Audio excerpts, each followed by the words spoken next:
Maintenant, la Gemara va poser une question très intéressante.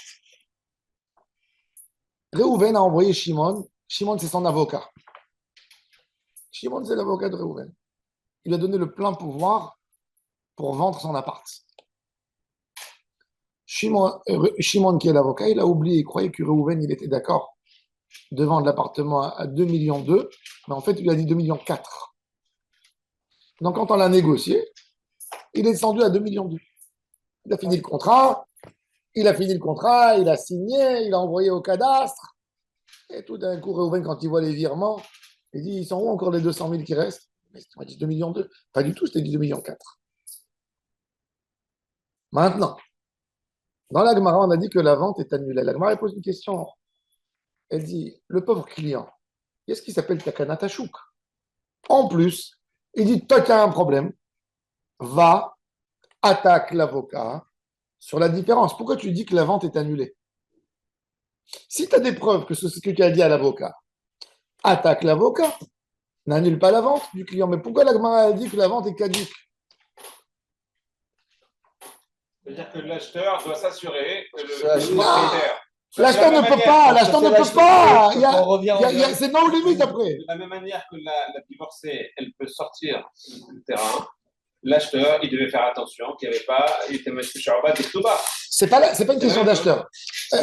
Alors déjà, il y a fait bon, du moment où je sais que je suis devant un avocat et pas devant le propriétaire, je suis devant quelqu'un qui a le plein pouvoir de me vendre, alors il dit, ah bien d'accord, je dois m'assurer. T'es sûr?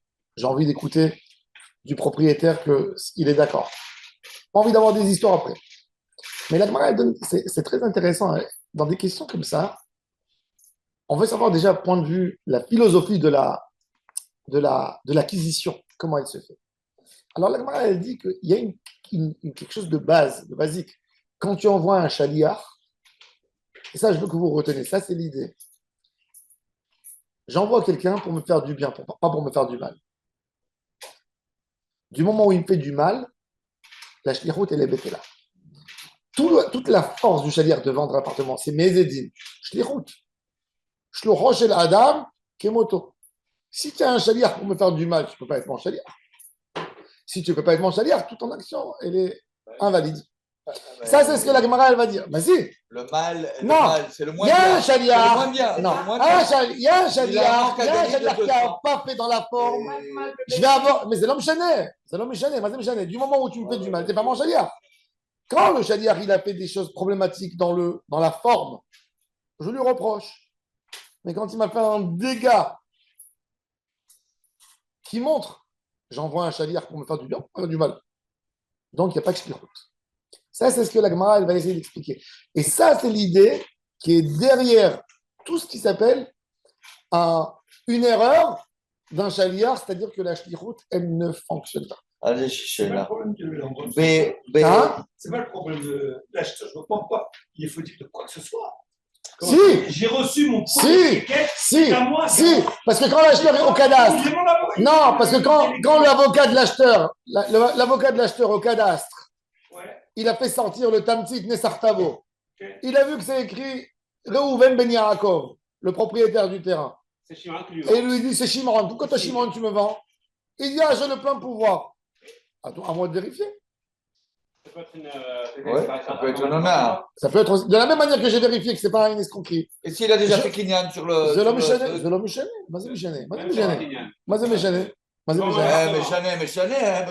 Tu vends mon appartement. C'est vrai, tu vends mon appartement. Attends, c'est le téléphone, je vais dans la poche maintenant. Je l'ai acheté. On ne parle pas de métal télim.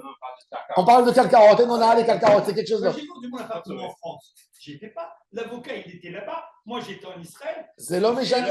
D'accord. Oui, mais l'avocat vous a dit il y a une offre à 2, 3. Tu ne vas pas aller derrière. De 4. Donc tu sais, il n'y a pas de problème. Tu t'es pas plaint. C'est quand tu n'es pas d'accord, toi, par rapport à ce que lui a fait. Si vous êtes d'accord, il n'y a pas de problème. Alors bon, יש לי שאלה. בשבועות, בנדרים, יש כל כך הרבה נוסחים מדויקים. Alors pourquoi là le מקפידים? Parce que c'est justement qu'il a envoyé quelqu'un. Est-ce que la shlichut soit claire? Non, mais justement. Ce n'est pas clair. Mais elle était claire. Mais ça sera un débat. Ça sera un débat. Quand ça va se vérifier au Beddin. Le chaliar, il devra amener des témoins que le méchaliar, il lui a dit, tu as la main libre de vendre jusqu'à tel prix. Ouais. Non, Mais en tous les cas, mais dans l'idée, quand il n'y a pas ça, la vente, elle est caduque. Pourquoi? Parce que la shlichut est annulée. Je t'ai envoyé pour me faire du bien ou pour me faire du mal. Quand le mal, il est visible. Il y a une différence entre 220, entre 2 millions 2 et 2 millions 4. Je ne t'ai pas envoyé pour me faire des dégâts. Donc ça, c'est très important. C'est-à-dire que le débat, il ne sera pas entre le shaliach et le méshaliach et le client. Il a fait à la base, il n'y a pas eu un maassé. C'est ça le chidouche d'accord. Non, mais au début, vous avez dit, il était d'accord il aurait pu se contenter de 2-2, mais il lui a demandé 2-4. Alors, il y a un doute là déjà. Non. Le vendeur, il dit, moi j'ai dit 2-4, et lui, il croyait 2-2. Ah, entre eux. Maintenant, la Gemara, elle va parler d'erreur, jusqu'à quel niveau une erreur, elle casse. Par exemple, à l'époque, il y avait dans la Gemara, à l'époque pas de la Gemara, de la Mishnah, les gens, ils donnaient aux Kohanim et aux Lévim vraiment les Maasrot. Dans la Gemara, on te dit, Minatora, je reviens, je fais une petite introduction sur une retournote. Dans le deuxième temps. Oui, dans le deuxième temps. Une petite introduction. La Torah, au niveau de Terouma, que le Kohen y reçoit, la Torah n'a pas donné de quantité. Elle a dit, Ve'arimotem mimenu, vous allez prendre quelque chose, Terouma t'adonai. Il faut donner une Terouma. La Torah, elle n'a pas dit combien. Combien? 1 grain de blé sur la Californie. Tu peux. Terouma. Elle n'a pas dit combien. Terouma, c'est les harim. Chachamim, ils sont venus à l'époque de Ezra et ils ont fait une takana. Ils ont voulu en fait entraîner les gens à donner bien. Alors ils ont donné 3 niveaux. Le niveau des radins, le niveau des moyens et le niveau des gens bien. Alors ils ont dit, c'est fin, c'est très fin. Ils ont dit, un homme généreux, il donne un 40e. La moyenne, il donne un 50e. Et l'avare, il donne un 60e. Ça veut dire un 60e, c'est 1,5. Un 50e, c'est 2%. Un 40e, c'est 2,5. D'accord? En pourcentage. Maintenant, je suis propriétaire. Quand même, 2,5%, il faut savoir, sur une grande quantité. Imagine-toi que j'ai ramassé, je ne sais pas moi, 100 000 kilos de blé. 100 000 kilos, sur 100 000, la différence entre 2,5% ou 1,5%, c'est 1%. C'est quand même, c'est une tonne. Donc, j'envoie un chalir, je lui dis, prends la terouma pour M. Cohen. J'arrive, il lui a donné 2,5. Moi, je pensais donner 1. Moi, je suis avare. Ou, il est parti, il y avait des cartons de... J'ai fait le miyun dans le Betariza, on a trié les fruits, les meilleures clémentines qui sont censées aller en export au Japon. L'abruti, il est venu, il lui a donné les palettes destinées japonaises. À l'export. Et moi, je viens, je cherche. Mais je les ai donnés au Cohen, j'ai fait le prélèvement. Il a bridé encore. Qu'est-ce que tu as fait? Et qu'est-ce qu'il fait? Il dit, maintenant c'est kadosh. Ça veut dire que tu as appelé un nom de Gdoucha, c'est pire encore. C'est-à-dire, parce que quand je prends un fruit, je fais le prélèvement des tomates et maaser. Et je dis ça sera le maaser pour tout, la terouma. Je vais donner une Gdoucha. Celui qui le mange, il est hayavuta. Bidé shamaim, si ce n'est pas un Cohen. C'est-à-dire, je lui ai. Hein? Il n'y a pas. Tu ne peux pas la transaction. Il n'y a pas. C'est Klouja Tagouf. La question, est-ce que j'arrive à le faire sauter? Faire sauter. Je fais sauter ou je ne fais pas sauter? Ouais. Ou un homme, il est venu, il a dit à sa femme, fais du pain. Sa femme, c'est une Amataharet. Elle ne comprend rien du tout de sa vie. Elle a fait 50 kilos de pâtes. Elle a fait un prélèvement de 10%. Elle croyait que c'est 10%. Elle a donné 5 kilos de hala. Le mari vient et il dit, mais c'est quoi cette perte que tu m'as fait? Je ne suis pas d'accord. J'annule. On n'annule pas. On n'annule pas, c'est intéressant. Et là, regardez, elle va amener cette histoire. Alors, regardez. Amroulé, alors dans l'histoire, alors regardez, Amroulé. Apalgav de Ta'a Shaliach. Il a été toré, il a vendu pas cher. On annule pas. Amar Léo, Rav Nachman y répond, de Ta'a Shaliach Loka Amina. Quand le Shaliach il s'est trompé sur le prix, l'affaire elle est caduque, elle est annulée. Amroulé lui ont dit, Marmor, toi-même tu nous as enseigné la Mishnah dans Bava Metzira. Et on a les carottes, même une terre qui a été vendue beaucoup moins que sa valeur. La vente est la lieu, il n'y a pas de hona, moins, plus. Il leur répond Rav Nachman, quand c'est l'homme, le vendeur, le propriétaire, il s'est trompé. Ça veut dire le gars, il est venu, il a signé un contrat de vente, il a vendu son appartement qui valait 200 000 $, il l'a vendu à 100 000 parce qu'il croyait, il y a un expert, il a appelé un métavers, il a dit combien je pourrais vendre mon appartement, il a dit 100 000. Il est parti, il l'a vendu à 100 000. Le lendemain, on lui a dit, celui-là, c'est un escroc. Il a fait ça pour que tu vends à son ami. Il a dit qu'il va t'amener un client. Tous les métavrimes du coin, il te dit c'est 250 000. Ah, quoi, il m'a roulé sur 150. Il veut annuler. Monsieur, t'as signé. Il fallait vérifier avant. Chez 1, chez 2, chez 3. Et on a les carottes. C'est ce qu'il dit Rav Nachman. Mais quand ça a été fait par un bureau d'avocat, par un jalier, il dit vends-le-moi au prix. Il dit attends, je m'excuse. Moi, je t'ai choisi pour le bien, pas pour le mal. Ce qu'il dit, je t'ai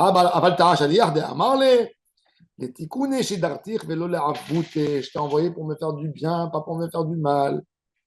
Et d'où je sais que c'est vrai cette halakha. Et d'où je sais qu'il y a une distinction entre une erreur du Baal Habayit ou une erreur de son shaliach. Ben shaliach, les Baal Habayit. Dites-nous, il y a une Mishnah dans la Masechet Terumot. Ah, Omer Lishlucho, celui qui dit à son émissaire, c'est Outrom. Vas-y, fais-moi la Trumot. Il lui a pas dit combien. Torem Kedat Baal Habayit. Il a l'habitude, il doit donner comme le Baal Habayit. V'imenu Yodea Da'ato shel Baal Habayit. Torem Bebenonit. Il donne un 50e, Mida Benonit, comme je vous ai dit. Ah, s'il n'a pas reçu l'ordre. S'il n'a pas, il ne sait pas combien le Baal Habayit. Il peut prendre, s'engager. Mais non, s'il a fait Piret, mais un Sarah, ou aussi par Sarah, il a fait un 40e ou un 60e. Terouma, Terouma. La Terouma, elle est Terouma. Par contre, le Baal Habayit, maintenant, si lui, il s'est trompé, il ne s'est pas estimé. Vous connaissez les. Il y a des femmes qui ne savent pas quand tu leur dis. Tu mets un poignet de sel dans la cuisson, elles ne savent pas c'est quoi un poignet. Chouïa. Nos grands-mères, elles ne disaient jamais la quantité. Chouïa, tu mets un chouïa de machin, tu mets un chouïa de machin, tu mets. Hey, c'est quoi chouïa?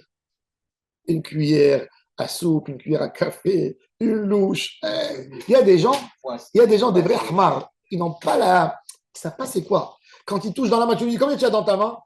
C'est pas te dire s'il a 40 grammes ou il a 60 grammes. Il y a quelqu'un qui sait. Donc le gars, qu'est-ce qu'il a fait? Il a fait une tourma et il a fait monter 5% au lieu de donner 2% au Cohen. Il est énervé, il a l'ardem. Il a donné 5%. Il a pris une palette avec le tracteur, il était sûr que c'était 1%, 2%, et finalement il se retrouve avec 5%. Et il a envie d'annuler. La Mishnah, elle dit si c'est le Baal Habayit, c'est sans problème. Tourma, toi, t'es Rouma, il n'y a rien à faire. D'accord? La Gemara raconte. Hein? Et sinon? Sinon quoi? Si c'est l'employé. Si c'est le chaliar, va d'ailleurs Terouma, toi, Terouma. 5% tu as donné. Non. C'est comme l'histoire d'Abraham et Eliezer. Il lui a dit, tu es mon chaliar, mais il lui a dit, quand même, tu vas là-bas, dans cette famille-là. Tu vas dans ma famille. Il a donné non. Il n'a pas dit, tu t'en vas n'importe. On essaie de se mettre sur le cadre. Si ça sort un peu du cadre déjà, c'est un chinu midat à mes chaliar, c'est déjà un problème. C'est ça. Dans la halakha, maintenant, je suis à la maison, chez mes parents. Il y a un pauvre qui tape à la porte. Et à la boîte, l'argent de mes parents. Je sais que mon père, toujours, il donne. Il y a quelqu'un qui me tape à la porte. Ou il y a des gens qui ont, à l'époque, au sentier, les rabbins, ils tapaient toute la journée aux portes. Et on sait que le Baal Habayit, il donne. Il a jamais quelqu'un, il sort de chez lui. La personne, il est à la caisse. Combien je donne? 10 euros, 5 euros, 20 euros, 50 euros. Combien? Si c'est pas assez gaze, il n'a pas le droit de prendre. Qu'est-ce qu'il doit donner? Il doit avoir la moyenne au marché. Combien vous donnez la moyenne? 5 euros. Il y a beaucoup de gens, 5 euros. On donne un petit billet de 5. Un billet. Un billet, c'est 5 euros. Il doit donner 5. Il n'a pas le droit de donner 10. S'il a donné 10, ça va encore. S'il a donné 20, non. Parce qu'il y a 2 billets entre. Tu n'as pas donné la moyenne. Il y a toujours une moyenne. Et ça, c'est le Chafetz Chaim. Quand il éditait ses livres, il y avait des tout petits livres. Shmirat Halashon, ça coûtait 1 zlouti, une pièce polonaise. Et il avait, le Chafetz Chaim, des agents qui vendaient ses livres. Et quand il tapait à la porte, c'est le livre du maître de la génération, le Chafetz Chaim. Ces gens, ils avaient peur. C'est comme si quelqu'un tape à la porte et te dit Rav Kanievski m'a envoyé chez vous pour. Il leur interdisait de vendre les gros lots de livres s'il y avait la femme à la maison. Il disait parce qu'elle donne par honte, peut-être son mari ne veut pas. Ça veut dire qu'il leur donnait la limite d'une somme que les gens y donnaient pour une pièce de tzedaka. Il dit plus que ça, c'est la sorte de prendre. Et c'est vrai, même dans la halakha. Il y a une femme, elle vient le soir, ses copines elles lui ont dit viens, il y a la Iloula de Rabbi Meir Baalané. Elle arrive dans la Iloula, commence à vendre les bougies. La bougie de Rabbi Meir, 1000 euros. Ses copines les achètent, elles arrivent devant. Et vous, madame? Moi aussi, donnez-moi une pour moi. Ce rabbin qui a fait ça, c'est un gazlan. Elle est humiliée. Son mari, maintenant, il va se disputer avec elle. Il a volé. C'est écrit dans la halakha. En lokrim min anashim tzedaka. Rien que de la petite somme du marché. C'est-à-dire quand tu tapes à la porte pour ramasser de la tzedaka et la femme, elle t'ouvre la porte et tu lui montres la lettre, elle vient et tu dis attends monsieur, elle rentre dans la chambre, elle vient, elle t'amène un gros billet, 100 shekels. C'est de votre mari aussi? C'est que vous. Il faut faire attention. Dans la halakha, un gabay tzedaka ne'eman, il n'a pas le droit de prendre. Il n'a pas le droit. Combien les gens ils transgressent la halakha? C'est très arabe. Il a raison, le Khamis. Oui. Parce que ça crée beaucoup d'histoires, moi j'ai entendu, entre l'homme et la femme, à propos des dons. Non. Ils ne sont pas des fois sur la même longueur d'onde. Non. C'est écrit dans la halakha, dans Shulchan Aruch. Dans Shulchan Aruch, il y a une autre halakha. Un rabbin qui se met à la synagogue et qui dit levez les mains, celui qui donne 200 euros pour la synagogue, 1000 shekels. Bravo, Jonathan. Après, il dit et les gars, Chouma. Vous savez comment Shulchan Aruch il appelle ce rabbin? Ganav Gazlan, il n'est pas sous les doutes. Il n'est pas sous les doutes, c'est un voleur. C'est un voleur, il a fait Gezel des Rabbanan. Il peut te dire non, il a donné, il aurait pu dire non. Non. Ça s'appelle Asmarta. Tu as humilié la personne. Ouais, tu l'as mis mal à l'aise. Tu l'as mis mal à l'aise. Tu as pris son argent pas honnêtement. C'est un public. Pas sous les doutes, mais des Rabbanan. Gazlan. Il est Gazlan. Je peux dire celui qui veut, il lève la main. Pourquoi on dit ça aussi? Parce qu'il a pris de l'argent malhonnêtement. Mal à la saute. Ça, il faut savoir.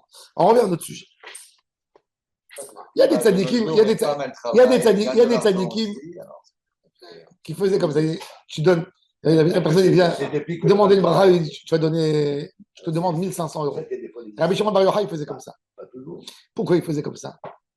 Rabbi Shimon Bar Yochai, il avait ses neveux qui avaient un business, qui ont réussi. Et Rabbi Shimon, il allait dans leur business, il dit donne-moi 200 euros pour la tzedaka. Il dit tu as exagéré, tu nous as tué, tonton. On n'a pas d'argent dans la caisse. Donne-moi 200, je t'ai dit. Et il lui a pris 200. Après, il revient le lendemain, il dit donne-moi encore 200 maintenant. Tout de suite. Tonton, tu nous as tué hier. Je t'ai donné toute la caisse, je n'ai même pas commencé. Laisse-moi. C'est ton oncle. Tu me donnes. Non, il a donné. Il a distribué à la tzedaka. Tout d'un coup, il y a eu l'État qui est venu. Elle fait une vérification sur tous les stocks à l'époque des Romains, la déclaration d'impôt, contrôle fiscal. Il a voulu lui donner une amende. Finalement, il a dit allez, on vous laisse. Pourquoi? Parce que j'ai retrouvé un compte et c'était le compte de la tzedaka qui les a sauvés. Ils sont venus chez Rabbi Shimon en disant merci, tonton. Tu es venu chez nous 2 jours avant.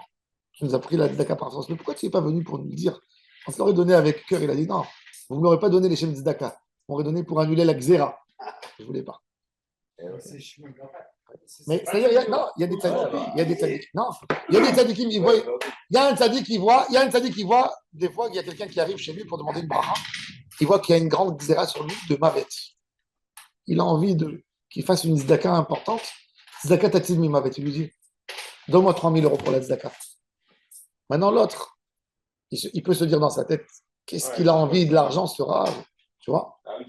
Mais quand tu as une confiance que ton rab c'est un tzaddik, Garbo, tu ne poses pas de questions.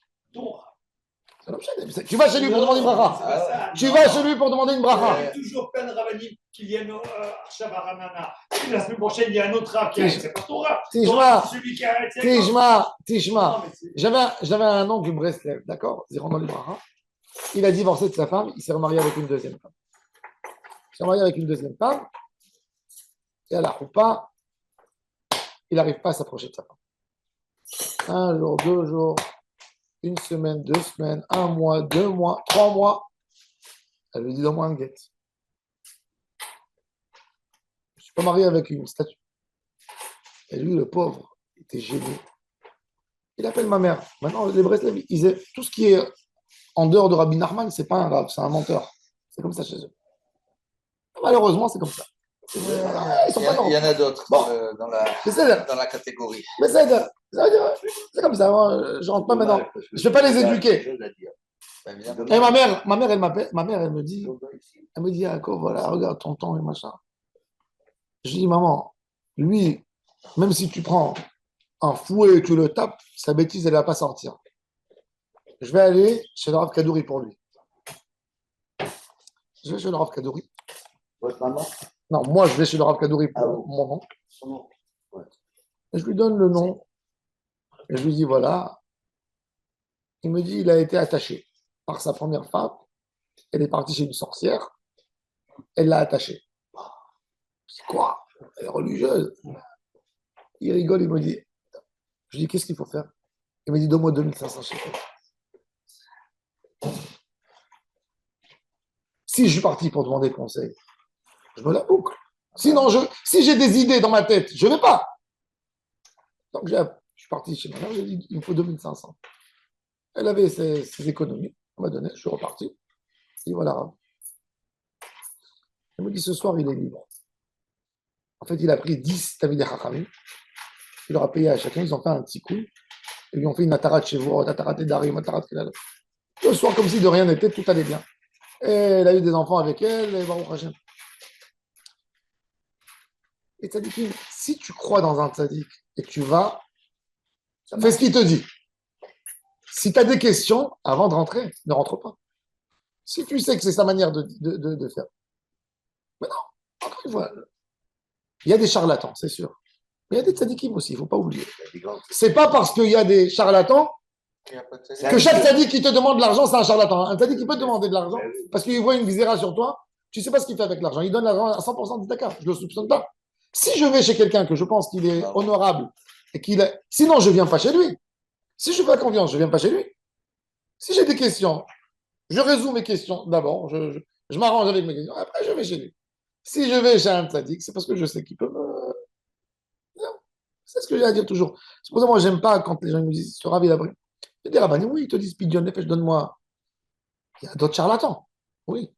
Nous, on avait un din Torah à Paris, je ne vais pas dire le nom du rav, il vient à Ranana pour. Il a promis à une femme, il a dit à une femme, donne-moi 52 000 € Kevin Ben, tu auras des enfants. Elle n'avait pas d'enfants pendant 20 ans. 52 000 €. Cette femme, elle prend un crédit de la banque, elle lui donne 52 000 €. Il lui dit, dans l'année, tu auras un enfant. Elle n'a pas d'enfant. Elle vient chez lui, il lui dit, tu as fait des avéros dans l'année, donc tu as perdu la bracha. Elle est venue. Oui. Ça, c'est une histoire véridique. Je n'ai pas envie de mentionner son nom. Il vient à Ranana, il tourne ici. Mais on a eu un dindora, il ne voulait pas rendre l'argent. Il a dit, elle est venue, elle m'a donné l'argent pour une bracha. Mais quand tu vas chez un tzadik, il te dit, donne-moi 2000 shekels. Si tu as des idées, tu as entendu que c'est un tzadik, Tu donnes après, ça ne te plaît pas. Ne va pas parler. C'est toi qui es parti chez lui. Pourquoi il est venu, lui, te mettre un pistolet? Ne va pas. Si pour toi c'est un charlatan, ne va pas. Vérifie bien les rabbinim auxquels tu vas. Si tu fais une confiance, tu as entendu qu'il est grand, tu as entendu que c'est un tzaddik. Moi, c'est pour ça, c'est très dur pour moi d'aller chercher. Parce que hâte que tu trouves quelqu'un. Mais si je vais, je suis battel à 100%. C'est batlout. Sinon, je ne viens pas. Je viens pas. Un jour, j'ai voyagé avec un groupe chez Rabbi David Abou Khatira. Et un gars en route, il me dit, il prend de l'argent. J'ai dit au chauffeur, arrête. Écoute-moi. On te dépose ici au train, rentre. Ça va t'aider là-bas. Je lui dis, c'est dommage. Ne va même pas. Si tu n'y crois pas, ne rentre même pas. Non, mais on m'a dit, tout ce qu'on t'a dit, je ne suis pas là pour te convaincre. Tu as le droit de penser ce que tu veux. Mais ne viens pas. C'est quelqu'un que tu y crois. Qu'est-ce que tu viens? Tu es tordu. Qu'est-ce que tu viens? Ou tu viens avec ta... Tu mets ton cercle de côté. Tu as décidé, tu as compris, tu as vérifié. Ce tzaddik qui te plaît. Tu as compris que c'est un Oved Hashem. Tu as confiance en lui. Sinon, c'est comme un médecin. Tu ne fais pas confiance. C'est pas la peine. Pas la peine. On peut dire Amen s'il n'y a pas d'Emouna. Oui. C'est ça? Il y avait une kataba à Stein sur un cancer, mais il ne prenait pas 50 000 euros, il prenait 10 millions de shekels. Bon. Il avait... Tashma. Comment ça peut... Vous avez pas... Tashma. Bien, écoutez bien. Haïta ktubata arba meodzuz. La ktuba de la femme. Maintenant, on revient à notre sujet. On revient à notre sujet de très intéressant. Le gars, il est parti chez l'agent l'agent immobilier. Il lui a dit, trouve-moi un client pour le champ. Le gars, il est venu, il lui a amené un syndic. Il a amené 10 personnes pour acheter le terrain. Et le gars, il se retrouve avec 10 voisins. Il dit, attends, dis-moi, moi, je voulais un voisin. Tu m'as amené tous ces gojos maintenant à côté de moi, je ne peux plus bouger. J'ai envie d'annuler la vente. Tashma, alors on veut résoudre. Aïta ktubat arba meodzuz umakra. לזה במנה ולזה במנה ולאחרון יפה מנה ודינר במנה של האחרון בטל ושל כולן ניחן קיים. Voilà, la femme elle a vendu, Stam elle a vendu et tu vois qu'elle peut vendre à plusieurs personnes. Amarav Shish, Abré des Ravid et Bektine, quand c'est des petits champs, qu'elle est obligée de vendre chacun, mais ce n'est pas une preuve encore, ce n'est pas une preuve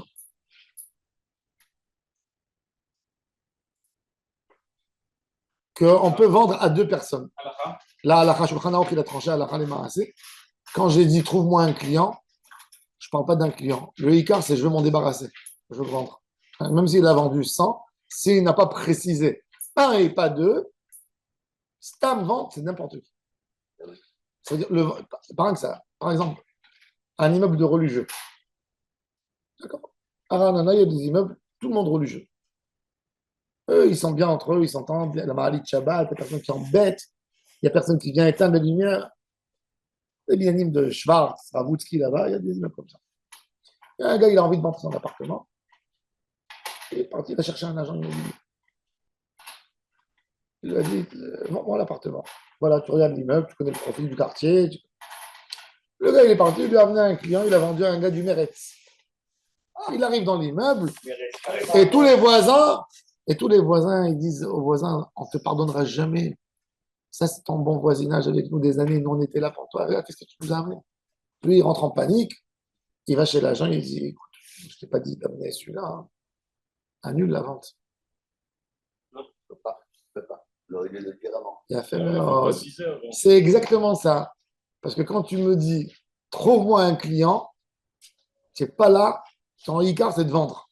Sauf si tu dis, donne-moi un monsieur avec tel et tel, tu veux te coudre, ça c'est autre chose. L'autre, c'est un agent immobilier, c'est un professionnel. Il sait qu'il est en train de vendre dans un quartier religieux. Il a envie de vendre, il n'a pas envie de s'embêter. Et alors, il a dit que. C'est pas un professionnel, je suis désolé. Il faut le dire. Alors quoi, il peut mettre un gars du Hamas qui habite dans ton immeuble? Non, voilà. Je ne le précise pas. Un arabe israélien, il vient, il paye le prix. Et il le vend. Mais ils l'ont fait à Ramleh, ils ont tué la ville comme ça. Non. Mais mon point de vue, vente, tu ne peux pas annuler, tu ne peux pas revenir. Qu'est-ce qu'ils ont fait à Ramleh? À Ramleh, les Arabes, ils se sont infiltrés, ils ont acheté par des avocats deux appartements sans dire l'identité. Ils sont venus pieds nus. Donc, tout le prix de l'immeuble, il a baissé à 2 tiers. Et après, ils viennent, ils achètent pour Blèche. Tous les Juifs veulent se sauver. C'est pour ça que ça arrivait des Arabes là, à Rabelais. Ben, Rabelais Lod, ouais. Rabelais Lod, ils ont tué la ville. Parce que c'est le juif. Maintenant, la Gemara a dit les Dayanim qui ont fait une erreur. Oh, ça manque pas de cette histoire. Au Maroc, quand il y avait quelqu'un qui mourait, il y avait ce qui s'appelait les Mefan Kessim. Mefan Kessim, c'était le Pinkas. Il venait, il rentrait dans l'appartement, il fermait tout à cadenas, il faisait sortir les héritiers, les héritiers qui n'ont rien du tout, qui n'ont pas volé des bijoux ou quelque chose. Il se mettait à 10 avec des carnets et il écrivait tout ce qu'il y a. J'ai compté, il y a 14 fourchettes, il y a 12 petites cuillères, il y a 15 draps, il y a 3 sommiers, il y a 4 matelas, il y a un pot de fleurs, tout. Et c'était des gens, ils écrivaient le prix. Tac, tac, tac, tac, tac. C'était des gens, des experts. Les experts, il y a un des héritiers, il a vu comme ça, il a dit, combien vous avez écrit le Sidour 10 shekels. Prends le Sidour. Il a dit au frère, je vous dois 10 shekels. Faites-moi, on s'arrange. Il est parti, il a vendu. Maintenant, lui, il sait que ça vaut 500. Quand l'expert du Bedin s'est trompé, qu'est-ce qu'on fait? On annule la vente. Quand un expert, il s'est trompé. Tu as une maison d'expertise, d'accord? Elle a donné un prix, tu as vendu selon ça. Après, il s'avérait qu'elle s'est trompée. Attends, mieux mort. On a dit sur les Dayanim. Un Dayan qui s'est trompé dans la halakha, hein, ça dépend. S'il s'est trompé, Bidvar Mishnah, il paye de sa poche parce que c'est une connaissance. S'il s'est trompé sur l'expert, l'expertise, quand on fait une expert, À partir du moment où il a ça choisi, dépend quoi? c'est fini. Attends, c'est quoi une expert? C'est quoi une expert? Surtout dans des œuvres d'art, très compliqué l'expertise. Parce que, vous savez, dans le marché des beaux-arts, des antiquités, il y a beaucoup qui est sentimental. C'est-à-dire, imagine-toi, tu as un Sido qui a 100 ans. C'est un Sido Livourne, édition Livourne, il a 100 ans. Livourne, c'était quand même, il y avait une grande maison d'édition, il y a beaucoup de Sido. Donc, c'est pas rare. Donc, le livre, en moyenne, il a 100 ans, il vaut 10 euros. 10 euros. Mais si, par contre, il y a quelqu'un qui m'amène le Sidour et je vois la signature de mon arrière-grand-père, combien j'aurais été prêt de payer? C'est ça. 5 000 euros peut-être. C'est-à-dire que tu as l'élément et trouver la personne à qui vendre. Si je vends un Chassid Chabad, un livre avec une signature du Rabbi de Lubavitch, pour lui, ça ne vaut pas 200 comme le prix au marché. Ça vaut 2000. Tu as compris? Chacun, dans ce marché, c'est un marché qui a un vrai problème de halakha par rapport à un din Torah. Je suis venu, j'ai abîmé à quelqu'un ce livre.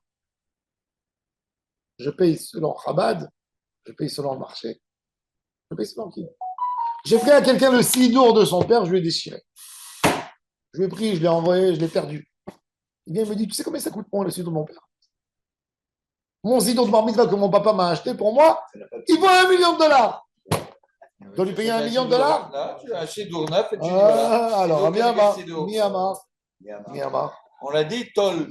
On peut, alors, c'est quoi le prix du marché? Payer en allumettes. Si tu apprécies vraiment ton sido, tu le prêtes à personne. On va voir. Tu le gardes précieusement chez toi et ça y est. D'accord, tu as des on va voir. Et maintenant, attends. Il y a ça. Non, vous avez parlé de l'évaluation de l'héritage. Ça, on va parler de ça. Et demain, on va parler aussi d'une vente aux enchères. C'est-à-dire. À la bougie. On a fait la vente aux enchères. On a enchéré, on a dit, on commence le prix par 200. Il a levé la main, il a dit 210. 210, première fois. 210, deuxième. À juger. Tout d'un coup, il y a quelqu'un qui dit, quoi? Vous avez commencé à 200, ça vaut 10 000. Vente aux enchères, tu étais là-bas. Tu n'étais pas là. Tu n'étais pas là. Tu n'es pas venu, c'est ton problème. On va voir dans la Mishnah. Vente aux enchères. Très intéressant, point de vue à la fin. Il y a des erreurs à ce niveau beaucoup de fois.